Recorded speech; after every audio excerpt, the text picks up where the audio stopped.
Welcome back to the Trendcrusher podcast. I'm Peter K, aka Trendcrusher. Huge shout out to everyone who checked out the mixtape. I hope you enjoyed that.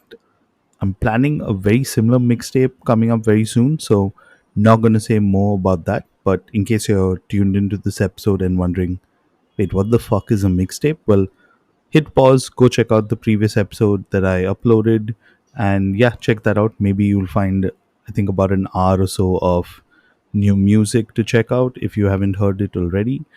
But if you heard that, well, thanks and shout out to you. And I know I normally say this a lot, but this episode is really exciting because I got to speak to someone who has a wealth of experience and understanding about being in a hard rock slash metal band and has a really great view on life. So, if you've already seen the title and have clicked on this, you know who I'm talking about. I spoke to Kim from Girlschool, and yeah, it's not often that you get a chance to speak to a band like them, so I had to jump on the opportunity and get on a call with her. You'll hear all about our Zoom recording and stuff like that right after this intro ends. But yeah, if you're curious and wondering what was so great about this chat, well, I found out on the call that Girls School did a tour of India back in 1985. Yeah, what the fuck? I couldn't find anything about it on the internet except one or two websites. So, more stories like that, all in my chat with Kim. So, here it is. All right, okay, got it. I pressed that now. Yeah, I pressed it. More pressing. And I think More that's a great pressing way. bits and pieces. Yeah. And I think that's a great way to start off our chat, Kim. First of all, welcome to the podcast. Yeah, cheers, Peter. Thanks for having me. Yeah, and it's so cool because before I hit record, I asked you, is it all right if I make fun of you having to kind of use Zoom and all of that? But I have to ask you, how does Oh, it feel after all these years to be doing press like this, talking to people all over the world? Just for some context, I'm based out of Mumbai, India, so halfway across the oh, world from you. fantastic. Yeah. Oh, brilliant. Because we actually toured there once, many moons ago.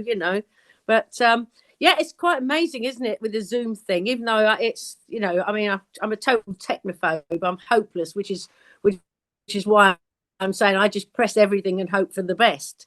But I suppose there is one good thing about it.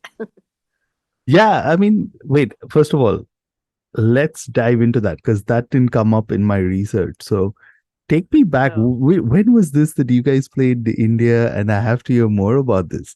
What was that like? Oh wow. Well, it was when it was Bombay, for example. Yes. So that was a while back. Yeah. And do you know, I'm hopeless at thinking about time. I mean, time doesn't seem to exist with this band. We must be in some sort of time capsule bubble or something, because I can't remember one year from the next. I remember normally what's happened and what we've done, but you asked me what year it is, I wouldn't have a clue. But I'm guessing late 80s, something like Okay. that. Okay. Yeah. And how did all of that come about? Like, was that something that the band kind of showed, or you just like one day showed up and you were like, okay, we're in India and we have a show to play? Well, of course, like most British people, our favourite food obviously is Indian food. So, of course, the chance, literally, going there, we just went, yeah, of course. But it was actually at the time when there were quite a few bands playing there. The promoter, who obviously I can't remember his name now, but he put on quite a few rock bands. I think, well, the Police played there, obviously Yes. big bands as well. And then I think Hannah Rocks might have played there.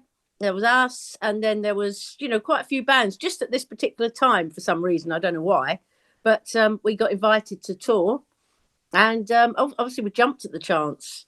Yeah, we played five different cities. We played well, it was there Bombay, Bangalore, Cochin, and Goa, and it was Wow. amazing because we had like a few days off in each place, you know, and just like, oh, it's incredible. Yeah, obviously did loads of sightseeing and eating loads of stuff, food and everything. We'd go in like for breakfast and we'd go, we're having whatever they're having. So it was incredible. Lovely people. We We did quite a bit of press out there, but obviously a lot of people hadn't heard of us there, so we'd get sort of families turning up thinking we were a girls' school, or from an English little girl from an English girls' school or something. So I think we shocked a few people, but it certainly was a great experience. Yeah, really great. Okay. So I think that's a great way to kind of build on, right? I mean, Yeah, clearly you guys have seen, and forgive my word of guys, but you know what I mean, right? yeah, As yeah, a yeah. band, you'll have seen such an evolution in there. And when I came across the opportunity to do an interview with the band, I was like, of course. I mean, there's so much. I mean, first of all, just this India story, which unfortunately doesn't exist on the internet, right? This is way Really? No, before I this. suppose it doesn't. Yeah. There are a couple of photos actually that are knocking about with the big posters of us, Okay. but with Kelly on it. Yeah, that's I've seen sort of people find them from some these old places, don't they? And Wow. I, I, yeah, I, I and of think I course have it to was dig. quite an incredible experience because we'd turn up and they'd still be building the stage, all like Yeah. hand build, all the and it was quite incredible. Yeah, really Yeah. was great So, experience. so Yeah.